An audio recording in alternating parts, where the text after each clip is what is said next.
Jadi ketika orang sudah menemukan cinta itu pada Tuhan, Mas Hendra, dia bisa melihat di mana-mana ada ciptaan. Tapi ketika dia menemukan sesuatu pada ciptaan itu, di situ tiba-tiba dia melihat semuanya adalah dia. Bukan ciptaan lagi, tapi adalah dia. Jadi mau makan, dia lihat ada Tuhan dalam makanan. Sehingga dia berdoa berterima kasih. Mau tidur, dia berterima kasih. Mau bernapas, dia berterima kasih. Mau mandi pun dia berdoa. Karena bukan mandi itu bukan karena dia diajarkan untuk berdoa sebelum mandi. Bukan begitu. Pada saat mandi, bukan. Pada saat dia mandi, yang dia ingat itu Tuhan.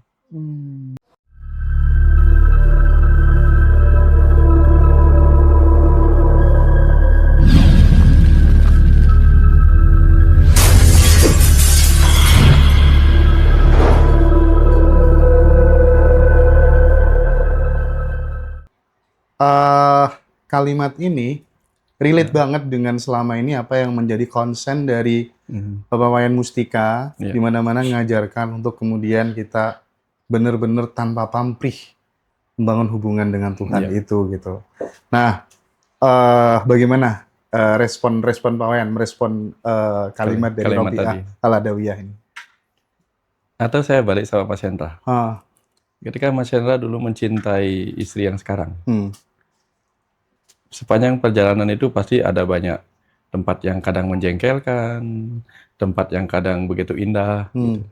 Kira-kira tempat perhentian yang Mas ingin lakukan di mana? Pasti di tempat istri kan? Iya. Bukan di sepanjang, mungkin di sepanjang jalan menuju ke sana ada mall yang menyenangkan. Jelas. Ataupun apalagi ada tempat-tempat yang menjengkelkan, kita abaikan itu. Karena kita hanya ingin bertemu dengan orang yang kita cintai. Nah, hal yang sama terjadi ketika Tuhan itu adalah cinta kita. Ya, kalau Rumi, orang-orang Sufi, Tuhan itu kan cinta bagi mereka. Sehingga ketika mereka merindu sama Tuhan, mereka nggak peduli dengan surga, apalagi neraka. Jadi mereka mendatangi Tuhan bukan karena takut pada api neraka, atau bukan karena menginginkan surga. Sama kayak kita dulu mau ngapelin pacar kita. Ya, saya pergi ke mall bukan karena takut, bukan karena ingin ketemu pacar saya, bukan. Atau saya takut pergi ke tempat yang buruk karena di sana tidak menemui pacar saya, nggak ada hubungannya di situ. Apapun yang saya lewati, saya nggak peduli. Karena tujuan saya adalah menemui pacar saya. Orang yang saya cintai. Nah, ketika Tuhan itu adalah sesuatu yang kita cintai, Mas Hendra. Kita nggak peduli lagi apa yang kita lewatkan. Mau surga, mau neraka, mau langit keberapa, lapisan-lapisan langit, kita nggak peduli. Bahkan jika Tuhan itu ada di neraka, ketika orang yang kita cintai ada di neraka, kita akan mencarinya ke situ. Jika Tuhan itu ada di tempat yang buruk, kita akan pergi ke sana. Jika Tuhan ada di surga, kita akan pergi ke surga. Tapi sayangnya Tuhan ada di tempat yang melampaui keduanya. Karena itulah kemudian bagi para pencinta, bukan orang yang penakut ya, maka dia mencari Tuhan didorong oleh cintanya, bukan oleh rasa takut ataupun keinginan akan surga. Karena mereka yang takut pada neraka atau takut ingin sama surga, mereka belum menemukan cinta sejatinya pada Tuhan. Gitu. Karena kalau sudah pernah merasakan keterhubungan dalam cinta dengan Tuhan, Mas Hendra,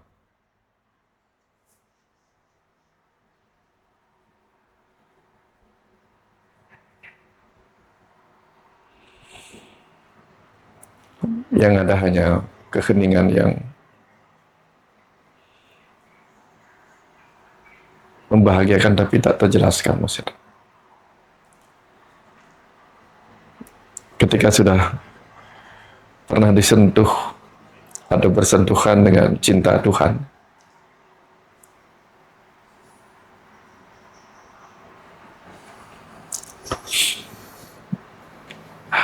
itu melebihi kebahagiaan apapun, Mas Hendra.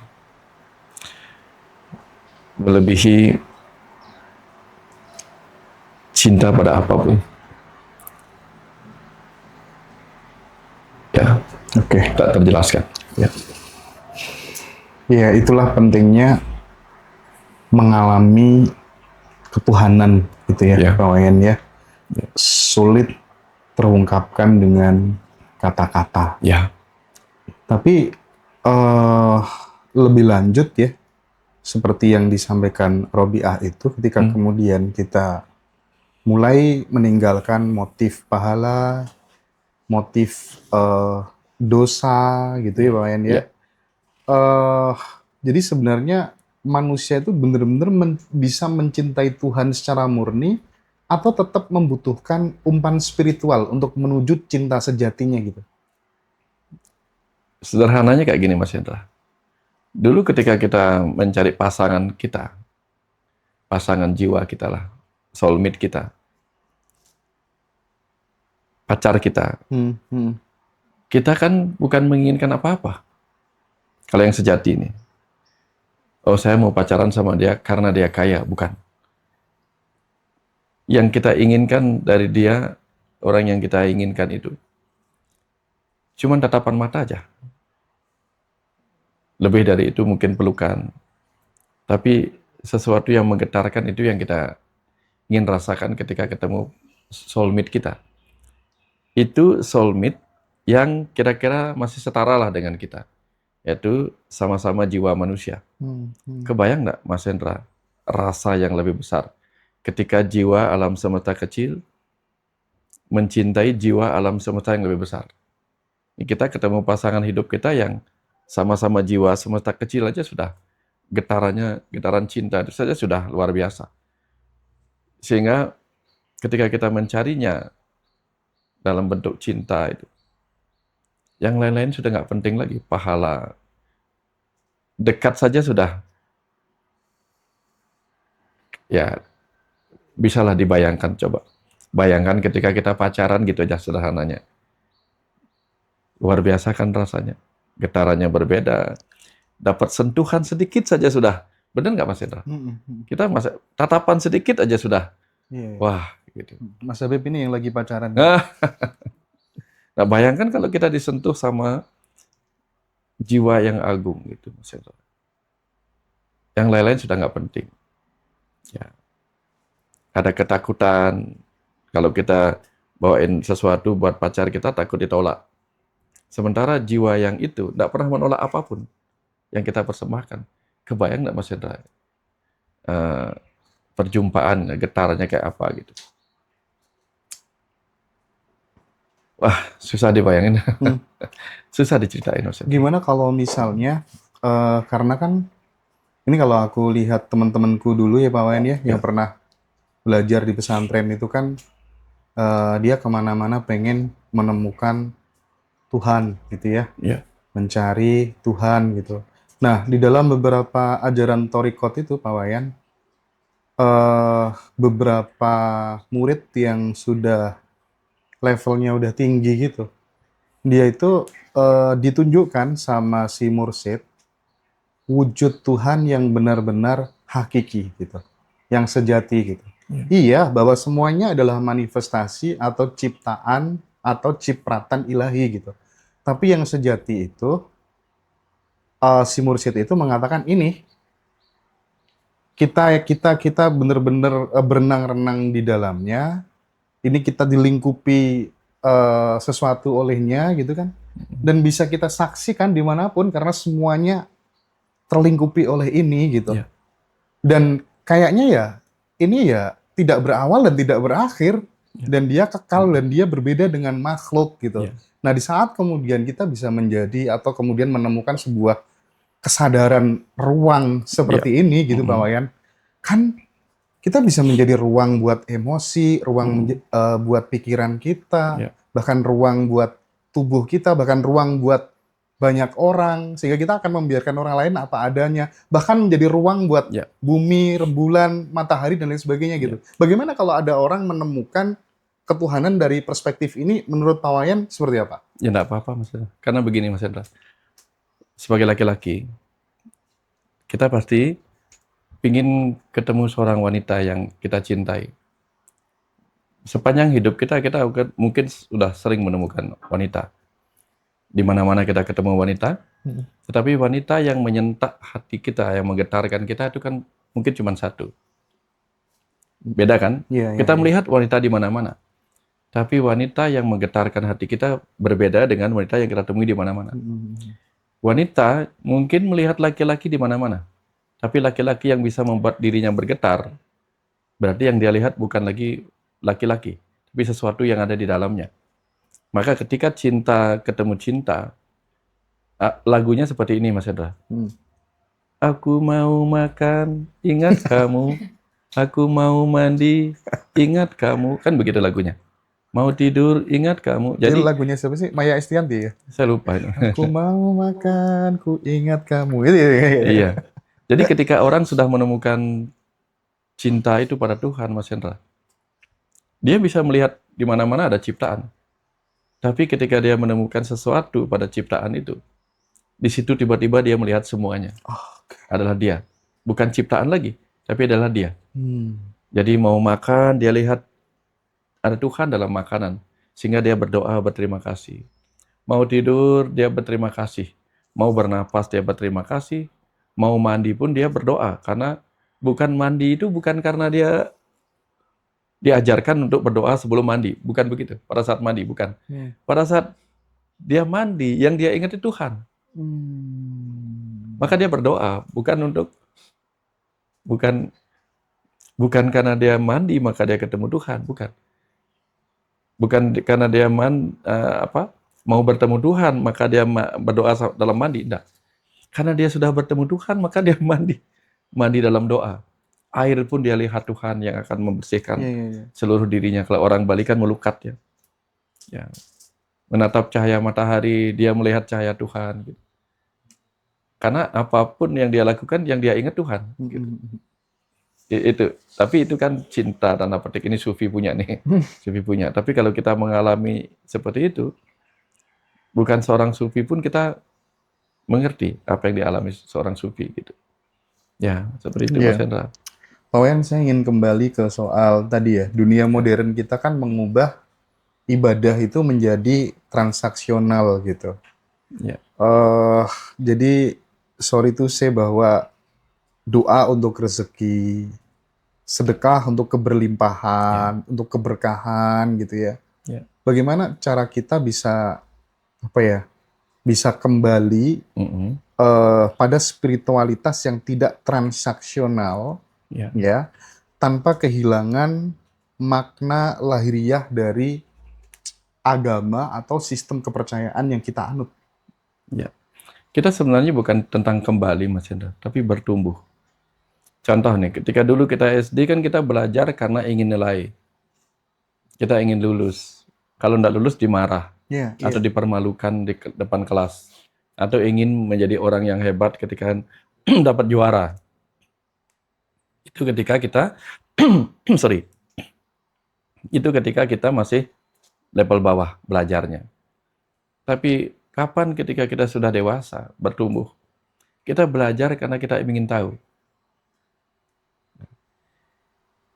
Kemudian tambah dalam lagi, kita belajar karena kita rindu pada pengetahuan. Rindu kepada Tuhan sebagai sumber pengetahuan. Jadi kita bertumbuh di situ. Nah, sama halnya dengan kita sembahyang, kita melakukan sesuatu ritual gitu. Awalnya pasti seperti tadi, takut dimarahin, ingin hadiah. Nanti kalau kita terus bertumbuh di level itu, kita akan sembahyangnya karena rindu. Ya. Jadi kalau kita dalam ilmu belajar sampai kita sudah mahasiswa, sudah jadi orang tua, masih belajarnya karena dimarahin. Berarti kita belum bertumbuh. Sama dengan hal beragama. Kalau kita sembahyangnya masih karena disuruh, masih karena ketakutan, itu sama saja kita levelnya belum naik-naik, belum bertumbuh, Mas Hendra. Dulu pada saat kita berbagi, nolong orang, itu biar mantanku balik lagi sama aku, gitu. Masih begitu gitu Pak ya. Tapi lama-kelamaan gitu ya, lama-kelamaan karena pengen ngasih aja, pengen memberi aja gitu ya. Bahkan kayak Ya. satu hari itu kalau nggak dipakai nolong orang, berbagi sama orang, rasanya kayak ada yang Ada yang kurang kurang. gitu ya Pak ya. Ya. Itu indikator bahwa Mm-mm. kemudian sponsornya sudah bukan karena ini itu, tapi Ya. karena benar-benar kemurnian cinta gitu Ya. ya Pak ya. Ya. Karena awal-awal kita melakukan kebaikan agar disebut baik. Setelah bertumbuh, kita melakukan kebaikan karena kita adalah kebaikan itu sendiri, Mas Eko. Oh iya Gitu. iya iya iya iya. Kita adalah kebaikan itu sendiri. Gitu. Jadi tanpa disuruh pun ya memang begitu. Gitu. Ya.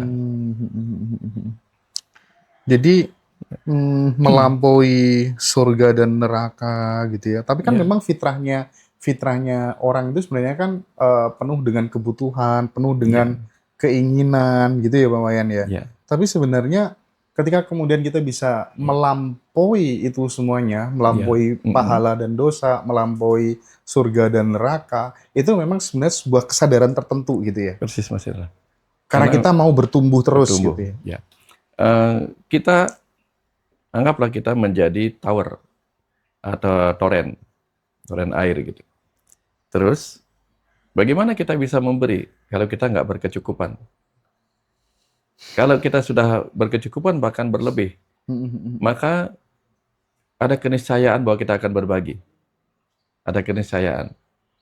Tapi sebelum kita berkecukupan, nah biasanya kita akan terus ingin mendapatkan sesuatu. Terus ingin mendapatkan ini itu gitu. Nah, jadi tugas kita adalah kembali bertumbuh. Nanti kapan kita sudah merasa cukup dalam diri kita, maka yang kita dapatkan adalah kebutuhan untuk memberi. Karena kita sudah menjadi itu. Menjadi yang itu. Ya.